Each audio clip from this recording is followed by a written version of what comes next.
किसी ने क्या खूब कहा है, त्याग वहीं करें जहां उसकी कद्र हो। दोपहर में दिया जलाने से अंधेरा कम नहीं होता। नमस्ते दोस्तों, मैं हूं आरजे कुंदन स्टोरी चैनल से। आइए मैं आप लोग बीच एक छोटी सी स्टोरी लेकर आया हूं। स्टोरी है एक राज्य की। उस राज्य में एक राजा और एक रानी रहा करते थे। ठंड का दिन था। राजा और रानी को नींद नहीं आने की वजह से राजमहल के बाहर जो बगीचे थे उसमें वो टहल रहे थे। टहलते टहलते उन्होंने देखा कि जो रानी थे उन्होंने देखा कि राजमहल के बाहर कुछ मछुआरे सो रहे हैं जो ठंड के मारे ठिठुर रहे हैं। उनके मन में एक ख्याल आया कि क्यों ना एक कंबल दिया जाए ताकि आसानी से ठंड का दिन बिता सके। ये बात जब उन्होंने राजा से कहा, राजा ने कंबल देने से साफ मना कर दिया। कुछ देर बाद जब राजा राजमहल में सोने के लिए चले गए तो रानी ने चोरी छुपे एक कंबल ला के उन मछुआरों को दे दिया। देने के बाद ठंड का दिन उन मछुआरों का बहुत अच्छा से बीता। जब गर्मी का दिन आया, चूँकि उनके पास कंबल रखने का जगह नहीं था, तो उन्होंने सोचा कि क्यों ना इससे जो कंबल है इसके सारे धागे निकाल के क्यों ना एक जाल बनाया जा सके ताकि बहुत सारी मछली पकड़ा जा सकता है। ठीक उन्होंने उसी तरह किया। उस जो कंबल था उसका सारा धागा निकाला, उससे एक खूबसूरत सा जाल बनाया।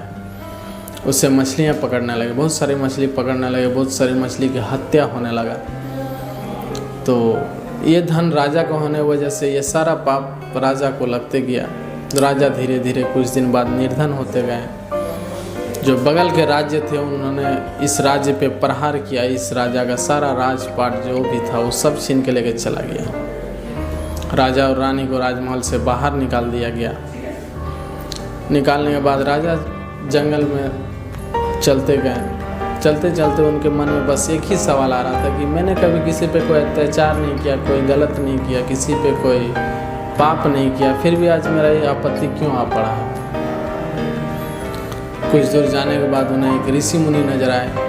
ऋषि मुनि को अपना सारे आप बीती बताएं तो ऋषि मुनि ने कहा कि ऋषि मुनि अपना नेत्र बंद किया और उसने सारा दृश्य देखा। कैसे कंबल चोरी छुपे मछुआरों को दिया गया, बहुत सारी मछली की हत्या होने लगी, जिसका पाप राजा को लगा, जो धीरे धीरे निर्धन हो गए।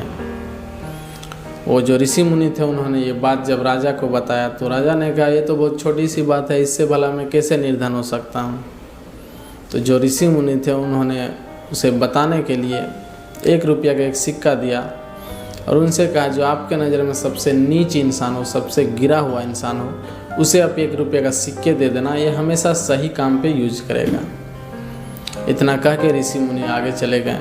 कुछ दूर जाने के बाद राजा ने देखा कि एक ब्राह्मण है। वो ब्राह्मण एक जो पक्षी है उसका हत्या करके उसे खाने के लिए लेके जा रहा है। तो राजा ने उसे बुलाया। राजा ने उनसे पूछा तो उन्होंने बताया कि मैं इसे खाने के लिए लेके जा रहा हूँ। इतना कहने के बाद राजा मन ही मन में सोचा कि एक ब्राह्मण होते हुए भी एक पक्षी का हत्या करके इसे खाने के लिए लेके जा रहा था। इससे नीच इंसान, इससे गिरा हुआ इंसान और कौन हो सकता है। तो उन्होंने वो 1 रुपये का सिक्के उन्हें दे दिए।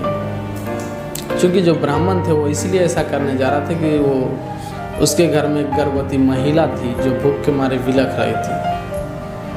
तो ठीक जैसे राजा ने उन्हें 1 रुपये का सिक्का दिया, उन्होंने वो तुरंत पक्षी वो फेंक दिया। वो तुरंत स्नान किए। स्नान करने के बाद उससे चावल ले गए और चावल ले जाके घर में भोजन बनाया गया। और जो ब्राह्मण थे और उनके पत्नी थे उन्होंने भोजन किया और राजा और रानी को बहुत सारा धन्यवाद दिया। अर्थात दोस्तों, मैं इस स्टोरी के माध्यम से मैं बताना चाहता हूँ कि गलत तरीके से कमाया हुआ धन हमेशा गलत कामों में ही यूज होता है और सही तरीके से कमाया हुआ धन किसी न किसी रूप में वो हमेशा सही जगह पे ही यूज होता है। दोस्तों, अगर हमारा ये वीडियो अगर आपको अच्छा लगा तो प्लीज़ वीडियो को लाइक करें, चैनल को सब्सक्राइब करें और आपको ये वीडियो कैसा लगा प्लीज़ कमेंट बॉक्स में आप कमेंट करें। धन्यवाद।